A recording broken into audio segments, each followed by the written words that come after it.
what we're going to do the rest of chapter, or section 9.3 is called inverse functions, where they give you the trigonometric function where we don't know what theta is. So instead of working forward, you're going to be working backwards.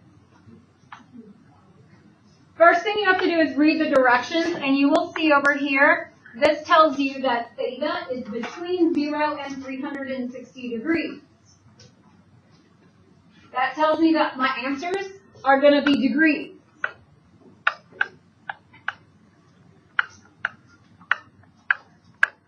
We're writing an angle, and it's going to be with a degree symbol. Give me a big hint about what I'm doing. It says to find theta, so we get theta by itself. Well, since you already have memorized where the sine is a half, you're like, should be already like far ahead. Where's the sine of half? Sine of what is a half? 30 degrees. So I'm going to start thinking about that. Except this one's not a half, is it? It's negative a half. So then you have to think about where sine is negative. And I start by thinking of what's positive where. So remember in the first quadrant, all of them are positive. In the second quadrant, just sine is positive. In the third quadrant, just tangent is positive. And in the fourth quadrant, just cosine is positive. Maybe you make an acronym up to remember that. Where is sine negative? Sine is y. Where is y negative? Okay, so it could be in the third quadrant, or it could be in the fourth quadrant. What I do know is that the, reference angle is 30 degrees. The reference angle is 30 degrees because sine of 30 is a half. What I have to find is the actual angle. So starting at my initial side, rotating all the way around in the third quadrant, past 180 degrees by 30 degrees, is what angle? Starting at 0, rotating all the way around 30 degrees past 180 is 210. So theta could be 210 degrees. But it also could be if I start at 0 degrees and I rotate all the way around to the fourth quadrant, and what's left over is 30 more degrees to get to the x-axis. What number would that be? Starting at 0, going all the way around, so we have 30 degrees left. 330.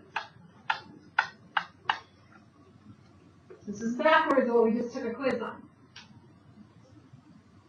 Alright, do another one. That's all you have to do. Next one is cotangent. So I'm going to draw a picture, and I'm going to think about where tangent or cotangent is positive, because this is positive. So in the first quadrant, all of them are positive. So it could be in the first quadrant. Where else is tangent positive?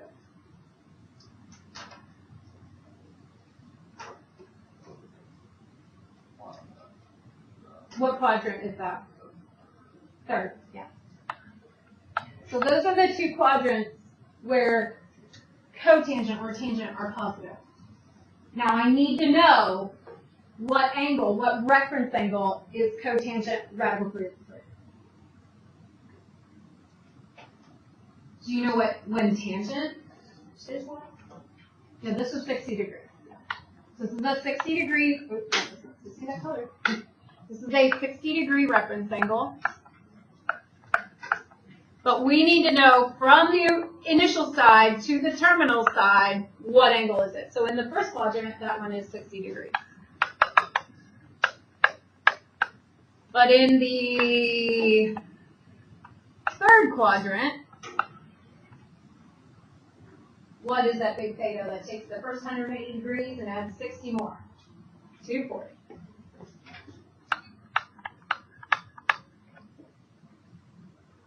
So we're working our way backwards. If you don't know these values, have that chart handy, but you have to learn the values. If you didn't feel very good about that quiz, we're going to have another one. So hopefully the second time it'll average with the first time. But if you felt good about it, keep it up. We'll see. Example 2a and b will do.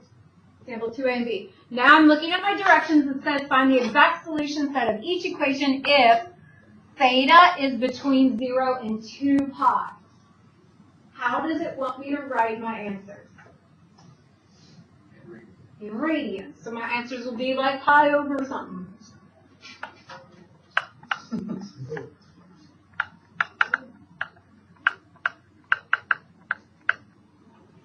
So the first one says 2 cosine theta equals radical 3. But I don't know what 2 cosine theta is. I have cosine thetas memorized. So this means 2 multiplied by cosine theta. How do I get it so it just says cosine theta? Divide by 2. Good. So we'll divide both sides by 2 first. Now we'll have cosine theta equals radical 3 over 2. It's positive. Where is cosine positive?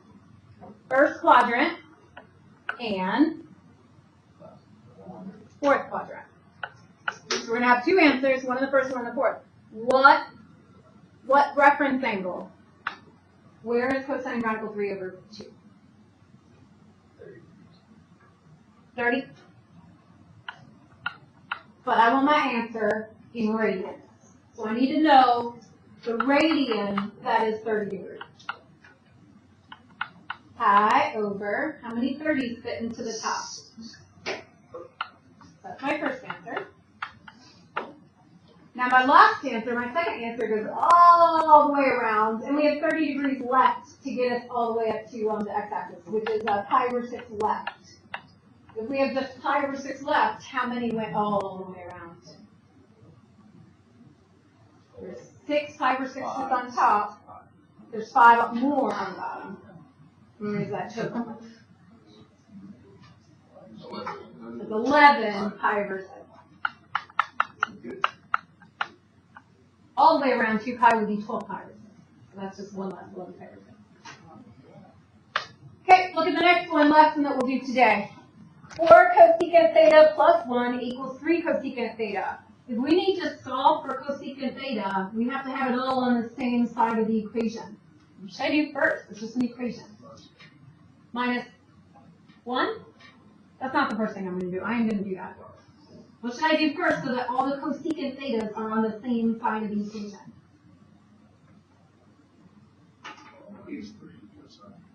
Cosecant. Yes. Take away, no. Take away 3 cosecant theta from both sides, and now we have 1 cosecant theta, or just cosecant theta, plus 1 equals 0. So now let's subtract that 1 to put it on the other side.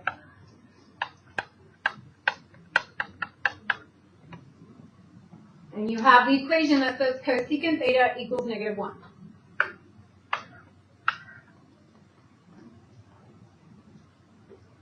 So cosecant is the same as sine when it comes to positives or negatives. Cosecant and sine are the same with positives and negatives. So where is sine negative? Where is sine negative? Sine is y. So anything down is where sine could be negative. But this one's tricky. This is like sine would be the reciprocal of this would be negative 1 as well. And sine is y over r. So this is a place where the y value and the radius are the exact same. The only place that could work would be right here, where the radius and the y value are both 1. That's the only place where that could work. So what theta is that?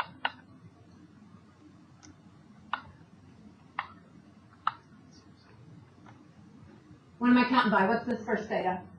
It's 90 degrees. What's the first theta? Radian. Pi over 2. So that's pi over 2, then this is 2 pi over 2, and this is 3 pi over 2. But there's not 2 answers for that one, like all the other ones had 2 answers. It's not a requirement that there's 2 answers. Sometimes there's a different number. Okay? So all you have to do is know where sine is equal to -1, or where cosecant is equal to -1, and you can use your chart to help you. With the assignment,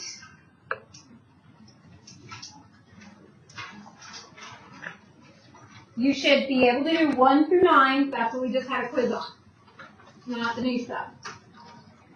Then you can start working on 10 and 11. And maybe 12. I don't know how far you're going to get, but if you do 0 of them before you get to class, I'm not reteaching the stuff I just did. So at least do like 10, 11, 12, and then save the rest of it. We'll finish the notes, and you guys will have the rest of the time to do all of these. But there's 24 questions. I've actually taught you enough to do through 21. Just so you know. But you don't have to do all those by next class. But I have taught you enough to get through 21 if you wanted to. You will not be able to do the last 3 without the next lesson.